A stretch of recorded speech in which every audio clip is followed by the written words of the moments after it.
Hello, it's Stephen Kelly here from Southwest Survival, and today what we're going to talk about is direction using the sun and stars. Alright, if you haven't already watched me previous videos, I suggest you go and have a little look. You will learn how to orientate your map.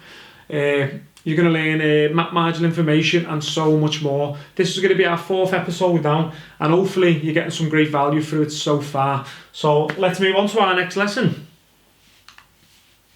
So the aim of this lesson today is to teach you emergency navigational techniques. So if you lost your compass, if you lost your map, and you can't orientate yourself to the ground, this is why we're going to teach you this method.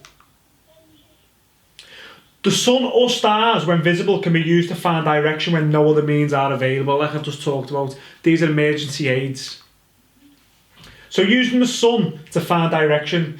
In the Northern Temperate, the sun is due south at midday, so roughly around 12 o'clock, the sun is due south. So you can just look at it and go, right, bring it right down to the ground, and there's due south, so you can find north, east and west. So that's how we use that. So the movement of the sun always rises at the east and sets in the west in the Northern Temperate. So you know that if you're moving at night, you've got lost, you're navigating first thing in the morning, and you want to navigate solely on the sun. As soon as the sun rises, you know that's east. Always rise at the east and set to the west. Midday, roughly due south. So at 1200 hours, the sun rises due south. When it sets, it's west. So remember that. Sun rises at the east and sets at the west. Assume that is midday, then north is behind you. So that's simple as that. Like I told you, it's midday. You know sun is roughly due south. Right behind, you're looking at the sun now, due south, you know behind you is north. So that's how we do it. So how can you estimate the direction of south when it's not midday? So this is a method what we use in the military called handspanning. So we're going to talk a bit about this now. So the sun appears to move from east to west at about 270 mils per hour. So that's roughly a fully extended arm handspan. So you put your little finger on the sun, in an hour the sun's going to be there. So that's what we work off.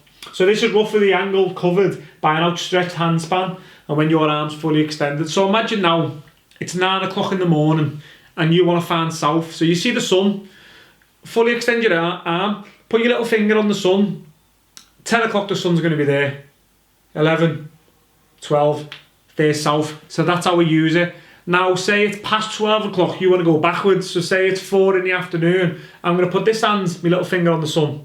In an hour, 4, 3, 2, 1, 12, south. So that's how we estimate using handspanning and using the sun.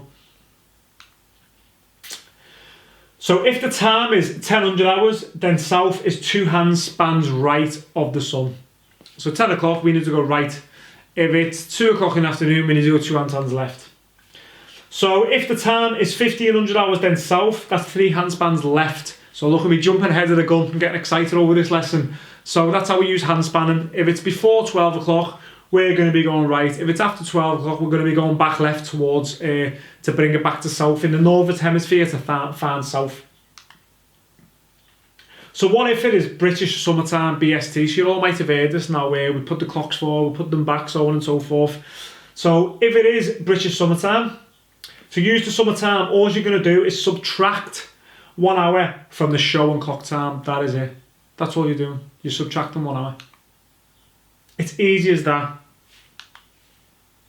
So confirmation, what I want you to do now is go outside, practice with the sun, and if you're unsure, use a GPS, use a compass, and just try and use it. So if it's whatever time it is now you're watching this, go and use it on the sun now.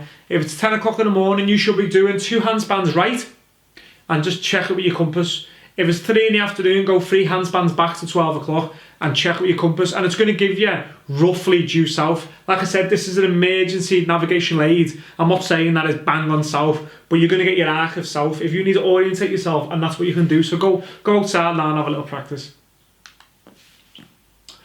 So another method we're going to use as well, which I'm going to teach you, is using the pole star to find direction. So this is the North Star.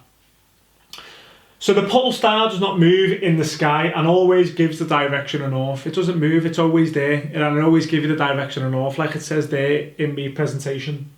So to help find the pole star. So when you're looking at this, alright, hopefully you can see it properly on my presentation. But I'll have more coming on the presentation in a minute. There's a few things we're looking for. We're always looking for constellations called the Cassiopeia and the Plough, the Great Bear. So let's look at this now. The next slide shows groups of patterns of stars which are called constellations. So the two of these constellations are used to find the star. The Great Bear, the Plough, the Big Dipper, the Pan, whatever you've been taught, that's all the same thing, the Great Bear.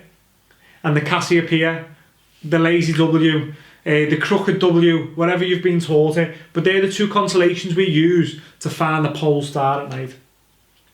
So as you can see here now, here's one constellation here. We've got the Lazy W and we have got the Big Dipper. So they're the two constellations. Those are the constellations we're looking at here, but the ones we're using now is the Plough, the Great Bear, Cassiopeia, the Lazy W. So they're the two we're using, and I'm going to show you how we find it now. So you can see that it brightens up the stars a bit more on my presentation.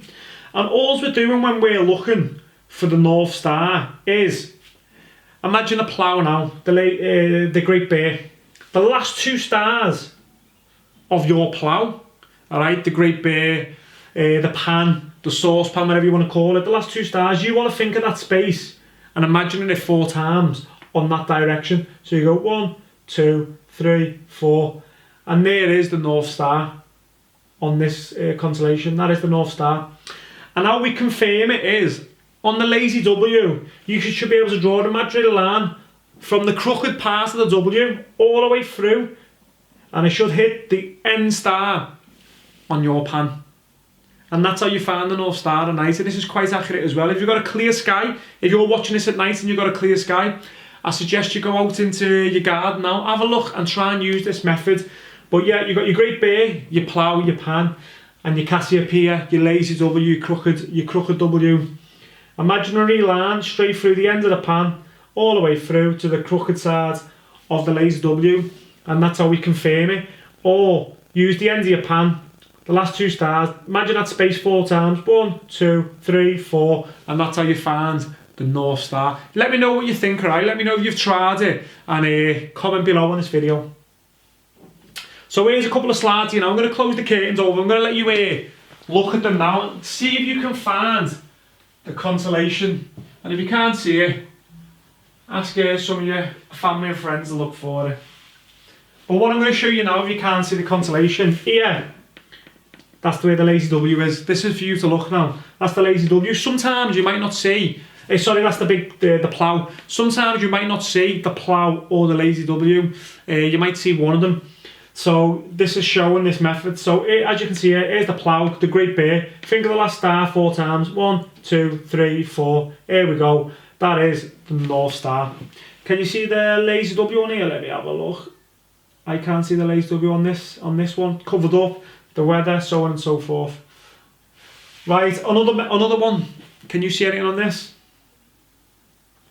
Obviously where the Earth's moving, that's what it's trying to show you, but the North Star is always in the same place because they're moving around it. So here is the Plough, as you can see. The last two stars, think of that space 4 times. 1, 2, 3, 4. Here is your pole star. Confirmation. Can I see the Cassiopeia? I still can't see the Cassiopeia yet, the Lazy W, but normally we go through the tail end of it. It's going to be potentially somewhere over here, what's on the screenshot. Here's another demonstration. Can you see the North Star? Can you see the Great Bear? Can you see the Cassiopeia? Let me have a little look myself. Yeah, I can see the Great Bear. It's upside down now. Last two stars.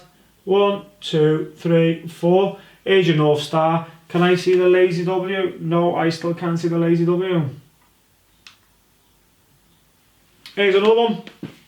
Hopefully your old brains are racking out, you're zooming in on your phones. The Plough, last two stars, space 4 times, 1, 2, 3, 4. Here is the pole star. Confirmation, go for the tail end, through that. And the Cassiopeia is, I still can't see it on here. I need to get closer. And there's more. Plough, last two stars, go through. The reason why I'm showing you this, alright, when you're looking at the sky, the Plough and the Lazy W are not always perfect because the world's rotating. It could be upside down, the side, so on and so forth, but it's always the same method. So confirmation, which constellations is used to find the pole star? Give it a few seconds. It is the Cassiopeia and the Great Bear, or the Plough, the Lazy W, whatever you want to call it. Which constellations is used to confirm the pole star? So that's when we normally use the Cassiopeia. Oh. The pole star is on my right. Which way am I facing? So the northern star is literally on your right now. Which way are you facing? You are facing west, approximately 480 mils. So that's how we use it. So hopefully you've got some value from that, and you've took away a new skill using the stars and using the sun to find your navigation. And that concludes the end of our presentation. This was a short and sharp one. Hopefully you got some value from it. If you did enjoy the presentation, please subscribe to my video. As you can see, I'm trying to grow it and give value back to all my viewers and teachers a bit about navigation. Just please subscribe, like, comment, share. Let's boost these algorithms up. I'm trying to get to 1,000 subscribers to grow my channel. But thank you very much for tuning in, and hopefully you all have a great day. See you all soon.